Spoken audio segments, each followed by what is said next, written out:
in the realm of time-space. There's no past, there is no future. It's all happening now. And so there's no past lives or future lives. They're stacked on top of each other.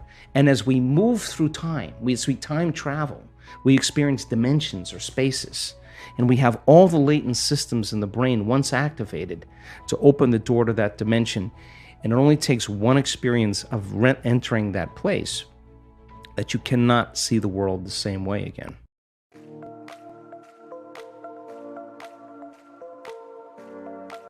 People, many times when they gather knowledge and information, the information causes them to become conscious of what they were once unconscious to. And when you have a greater level of consciousness, you see possibilities. And in a sense, you're energized by information. You're enlightened, you're filled with light in some way, and you see possibilities that you haven't seen before. Now, getting beyond the analytical mind is one of the main purposes of meditation.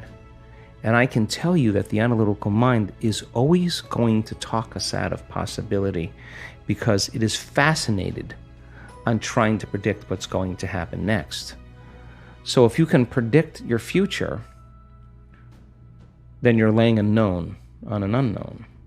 And this is a habit we have because the brain is an anticipation machine. So there's many different obstacles and resistances that come with a persistent disbelief that has been programmed over and over again. I mean, I don't watch television, but I've watched it because of what's happening in the world. And I am so insulted by television commercials. I can't believe people would sit there and allow that information to program them, some drug to make them feel a certain way, some look, some whatever. You don't think that has profound effects on programming a person into limitation? When I wrote the book, You Are the Placebo, I was so angry at myself for 2 weeks. I was so frustrated with myself because I bought the program. People believe they need a flu shot because they don't believe their body's innate capacity to heal. 4 days teaching people how to elevate their state increased immunoglobulin A in our research by 50%. Immunoglobulin A is your body's primary defense against bacteria and viruses. It's better than the flu shot. It's better than a flu shot. But that's not the information that people get. So there's a layer of programming that's happening. And the beauty behind all of this is nobody's buying information any longer. I love it. And I'm not prone to believe that guy in that tube telling me the way it is, and nobody should. And more people then, as they start to wake up to information, there's a change in energy. Because change in consciousness requires a change in energy. And now, a greater energy causes systems that were once stable to become unstable, to become chaotic. And chaos is just unpredictable order. It's novelty, it's newness, it's an unraveling of systems. So hang on.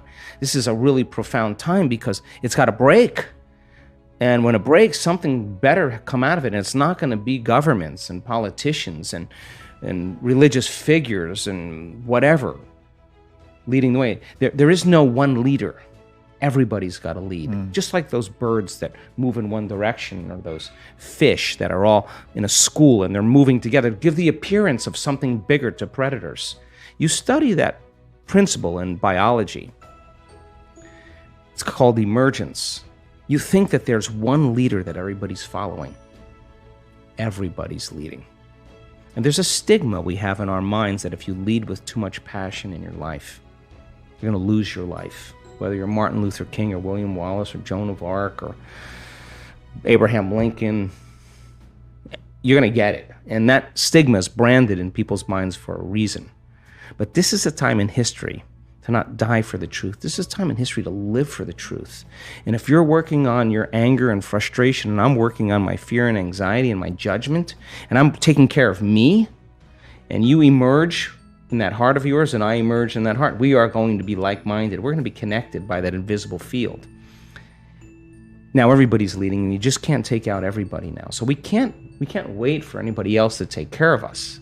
This is the fundamental time where something greater's got to grip us. Something greater. And if I see you demonstrating courage, I'm gonna jump in. Mm-hmm.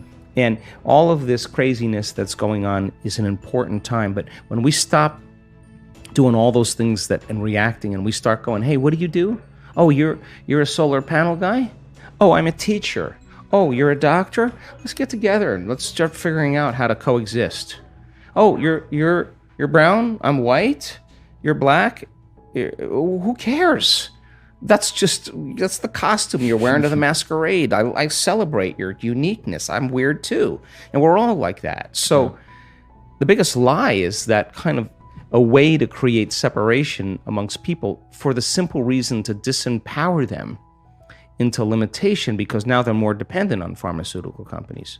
They're more dependent on religion. They're more dependent on whatever it is that they need out there. But how can you give someone a sugar pill, a saline injection, perform some false surgery or procedure, and a certain percentage of those people will accept, believe, and surrender to the thought that they're getting an actual substance or treatment, and they begin to program their autonomic nervous system to make the exact pharmacy of chemicals equal to the substance they think they're taking. Now, is it the inert substance that's doing the healing, or is it the body's innate capacity to heal? Because that sugar pill represents, it is a symbol of possibility. And you hand that person that pill, and they begin to select a new potential in the quantum field called, this could actually work. And if the doctor's enthusiastic, it'll work better. And if you name it something they can't pronounce, it'll work even better. And if you charge a lot more money for it, it'll work even better. And you make it sound like something that it can do for you, it'll work even better. Viagra, Niagara, it's a lot of flow. It's subconscious cues.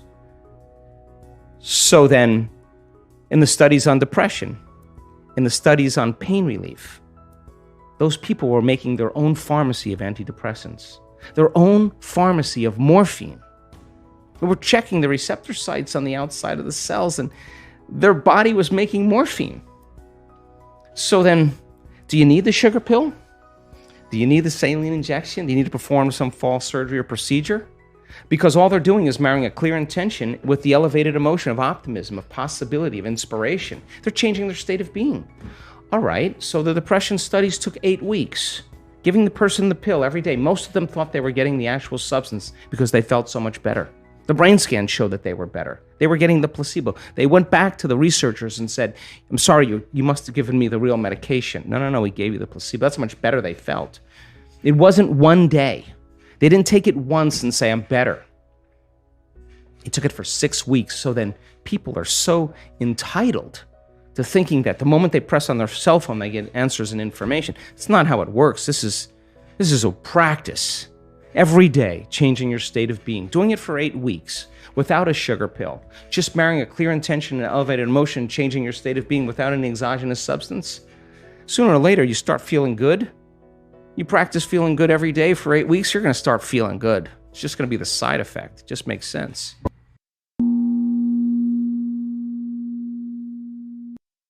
It enhances your communication and quiets your thoughts. It also strengthens your immunity and heart-brain coherence.